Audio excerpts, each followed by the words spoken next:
എങ്ങനെയാണ് ഈ തട്ടിപ്പ് ഇവർ നടത്തുന്നത്? എത്ര കാലമായി? നിങ്ങൾ എങ്ങനെയാണ് ഇതിൽ പെട്ടത്? ഞങ്ങളിത് ഇൻസ്റ്റാഗ്രാമിൽ ആഡ് കണ്ടിട്ടാണ് ഇങ്ങനെ കൊടുക്കുന്നത്. അപ്പോൾ നമ്മൾ എല്ലാം പ്രതീക്ഷിച്ചിട്ടാണല്ലോ നോക്കുന്നത്. അപ്പോൾ ഇങ്ങനെ ഇൻസ്റ്റാഗ്രാമിൽ ആഡ് കണ്ടു, ഞങ്ങളിവിടെ വിളിച്ചു, ഒരു ഓഫീസിലേക്ക് വിളിച്ചു, ഡയറക്റ്റ് പോയി മീറ്റും ചെയ്തു. അപ്പോൾ മീറ്റ് ചെയ്തപ്പോൾ അവർ പറഞ്ഞു ഇങ്ങനെ ഞങ്ങൾ UK ചെയ്യുന്നത്, ഒരു സൂപ്പർ മാർക്കറ്റിലേക്കാണ് ചെയ്യുന്നത്, പ്രൊമോട്ട് ചെയ്യുന്നതെന്ന് പറഞ്ഞു. അതെന്ന് പറഞ്ഞാൽ അപ്പോൾ പറഞ്ഞ് ലൈസൻസും കാണിച്ചു തന്നു, ലൈസൻസുള്ള ഫേം. അപ്പോൾ നമ്മൾ വിശ്വസിച്ച് പോയി. അപ്പം കുറേ തട്ടിപ്പിൻ്റെ കാര്യം പുറത്തൊക്കെ അറിയുന്നുണ്ട്, പക്ഷേ എന്നാലും ലൈസൻസും അങ്ങനെയൊക്കെ കാണിച്ചപ്പോൾ വിശ്വസിച്ചു. അങ്ങനെ കാണിച്ചു. അപ്പോൾ അവർ പറഞ്ഞു ഫസ്റ്റ് 25 അടയ്ക്കണം. അപ്പോൾ ഓക്കെ 25 അടച്ചു. പിന്നെ എന്താണ് ഞങ്ങളൊരു 2 lakhs അടയ്ക്കാൻ പറഞ്ഞു. 2 lakhs അടച്ച് കഴിഞ്ഞാൽ പിന്നെ ബാക്കി പേയ്മെൻറ്റൊക്കെ നിങ്ങൾ അവിടെ എത്തിയിട്ട് ഞങ്ങൾ സാലറിയിൽ നിന്ന് പിടിക്കാമെന്ന് പറഞ്ഞു. അപ്പോൾ ഓക്കെ, അങ്ങനെ ഞങ്ങൾ ഓക്കെ ആയി. അപ്പോൾ വിചാരിച്ച മിനിമം പൈസയിലാണ് പോകാൻ വിചാരിച്ചത്. അപ്പോൾ ഹാപ്പിയായി. അപ്പോൾ കുറച്ച് ഞാൻ ഒരു എക്സാം നടത്തും.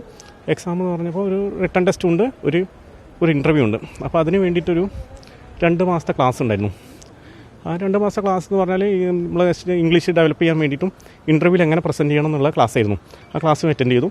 അപ്പോൾ ക്ലാസ് അറ്റൻഡ് ചെയ്ത് ഗ്രാജുവലി ഒരു എക്സാം വന്നപ്പോൾ ഞങ്ങൾ കുറച്ച് പേര് തോറ്റു.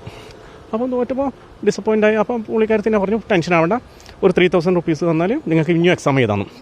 ഓക്കെ. അപ്പോൾ ഞങ്ങളും കരുതുന്നത് അപ്പോഴും മനസ്സിലാവുന്നില്ല തട്ടിപ്പാണ്. അപ്പോൾ ഞങ്ങൾ സത്യസന്ധമായിട്ട് 3000 റെഡിയാക്കി കൊടുത്തു.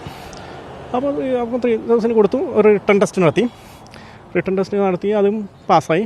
പിന്നെ അവസാനം അവർ പറഞ്ഞു എന്താണ് ഒരു ഫേസ് ടു ഫേസ് ഇൻ്റർവ്യൂ ഉണ്ടെന്ന്. അതെന്ന് പറഞ്ഞാൽ ആ ഇൻ്റർവ്യൂ അതേപോലെ തന്നെ അറ്റൻഡ് ചെയ്തു. അതും ഇങ്ങനെ ഇല്ല, കുറച്ച് പേര് അവർ തോൽപ്പിക്കും, അങ്ങനെയൊക്കെ ചെയ്തു. അപ്പോഴും നമ്മൾ വിശ്വസിച്ച് പോവുകയാണ്. എല്ലാം അങ്ങനെ സിസ്റ്റമാറ്റിക് ആയിട്ടാണ് ഇവരെല്ലാം ചെയ്യുന്നത്. ഓക്കെ. അപ്പോഴും അത് കുറച്ച് കഴിഞ്ഞ് ഇങ്ങനെ ഓരോ മാസങ്ങളായിട്ട് ഇങ്ങനെ പോവുകയാണ്. ശരിക്കും 2 മാസം കൊണ്ട് പോകാമെന്ന് പറഞ്ഞ ആൾക്കാരാണ്. 2 മാസം കഴിഞ്ഞിട്ടും നടക്കുന്നില്ല, ഒന്നും അങ്ങോട്ട് നീക്കുപോക്കില്ല, ഒന്നുമില്ല. ഇൻ്റർവ്യൂവും കഴിഞ്ഞു, ഇൻ്റർവ്യൂവിൽ പോലെ പൊട്ടി. പിന്നെ അതിൻ്റെ മെഡിക്കൽ എടുക്കാൻ പറഞ്ഞു, മെഡിക്കലിലും കുഴപ്പമില്ല. എല്ലാം ഞങ്ങൾ അവർ പറയുന്ന എല്ലാം ഞങ്ങൾ ചെയ്തിട്ടുണ്ട്. ഈ മെഡിക്കലിനൊക്കെ ഞങ്ങൾ എമൗണ്ട് എടുത്ത്. പിന്നെ എന്താണ് ഉണ്ടായത്, വേറെ സംഗതി പറഞ്ഞാൽ അടുത്തത് പോകുന്ന സമയമായി. അപ്പോഴേക്ക് തന്നെ ഒരു 6 മാസത്തിൻ്റെ അടുത്തായി. അപ്പോഴും ഇത് മനസ്സിലാവും. പിന്നെ അവർ പറഞ്ഞു VFSന് പൈസ എടുക്കണം. അതൊക്കെ ഇങ്ങനെ ഓരോന്നും പറഞ്ഞാൽ പൈസ മേടിക്കുകയാണ്. അപ്പോഴും നമ്മൾ എങ്ങാനും ഒരു പൈസ കൊടുക്കാൻ നേരം വയ്ക്കാം. പിന്നെ പുള്ളിക്കാരത്തിന് ഭീഷണിയാണ്, നിങ്ങളിങ്ങനെ ചെയ്തല്ലേ, നിങ്ങളെ അവസരങ്ങളാണ് പോകുന്നതെന്ന് പറഞ്ഞാൽ ഭീഷണി മുഴക്കിയിട്ട് പൈസ മേടിക്കുക. ഒരു ക്ലയൻറ്റിൻ്റെ അടുത്ത് പറയേണ്ട മര്യാദയിൽ സംസാരിക്കാൻ പുള്ളിക്കാരത്തേക്ക് അറിയില്ല. എന്ത് റഫായിട്ട് പിന്നെ അവൾ റെസ്പോണ്ട് ചെയ്യാൻ തുടങ്ങിയത്. പിന്നെ പൈസ മേടിക്കുന്നതിനനുസരിച്ച് അവൾ ടൂണ് മാറാൻ തുടങ്ങി. മുമ്പൊക്കെ ഇമ്പള ബാധ്യത പോലെ അമാരി അങ്ങനെയാണ് ഉണ്ടായത്. പിന്നെയാണ് എല്ലാവരും ഒരു ഗ്രൂപ്പ് തുടങ്ങിയിട്ടുണ്ട്. അത് പിന്നെ പറയാൻ വിട്ടുപോയതാണ്. ഒരു ഗ്രൂപ്പുണ്ട്.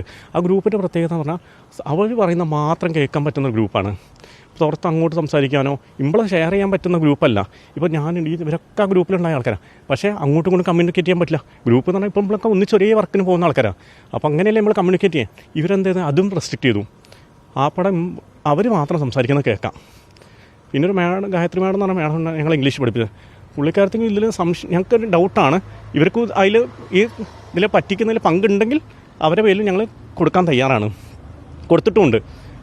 എന്താ പറയുക, അവരും കാർത്തികേയൻ്റെ ബിഹാഫായിട്ട് പൈസ ചോദിച്ചിട്ടുണ്ട്. പക്ഷേ കാർത്തികേയനെ പറയുന്നതിന് മുന്നേ അവർ ഡോക്ടറാണെന്ന് പറഞ്ഞിട്ടാണ് പറ്റിച്ചേക്കുന്നത്. അപ്പോൾ ഡോക്ടർ എന്ന് വിശ്വസിച്ച് പോകുമ്പോൾ നമ്മൾ വിശ്വസിച്ച് പോകും. ഒരു ഡോക്ടർ നമ്മൾ വിചാരിക്കുന്ന കുറച്ചും കൂടി ക്രെഡിബിലിറ്റി ഉള്ള ഒരാളാണ്. ഇങ്ങനെ തട്ടിപ്പ് നടത്തില്ല എന്നുള്ള വിശ്വാസത്തിലാണ് എല്ലാവരും ഈ തട്ടിപ്പിൽ പെട്ടേക്കുന്നത്. ഇങ്ങനെയാണെങ്കിൽ ഞാനാണെങ്കിൽ വിദേശ എല്ലാവരും കുറേ പേരെ പറ്റിച്ചിട്ടുണ്ട്. അതിലൊന്നാണ് ഞാൻ പറയുന്ന സ്ഥാപനത്തിൽ ഇതുപോലെ നിങ്ങളെപ്പോലെ വന്ന് ചേർന്നിട്ടുണ്ടല്ലോ. അപ്പം അവർക്ക് ആർക്കും തന്നെ വിദേശത്തേക്ക് പോകാൻ പറ്റിയിട്ടില്ലെന്ന് തോന്നുന്നു അല്ലേ? എങ്ങനെയാണ് ഇവരുടെ തട്ടിപ്പ്? എങ്ങനെ കുറേ കാലമായല്ലേ തുടങ്ങിയിട്ട്? കുറേ കാലം എന്ന് പറഞ്ഞാൽ ഒരാൾ പോലും പോയിട്ടില്ല. ഈ ചേട്ടൻ കുറച്ച് റിസർച്ച് നടത്തിയപ്പോൾ മനസ്സിലാക്കിയ എന്താണ്, ഓരോ ജില്ലയിലും പല സ്ഥാപനങ്ങളും പല പേരിലും പറഞ്ഞ് നടത്തിയിട്ടുണ്ട്. ഒന്നിനും പ്രോപ്പർ ലൈസൻസ് ഇല്ല.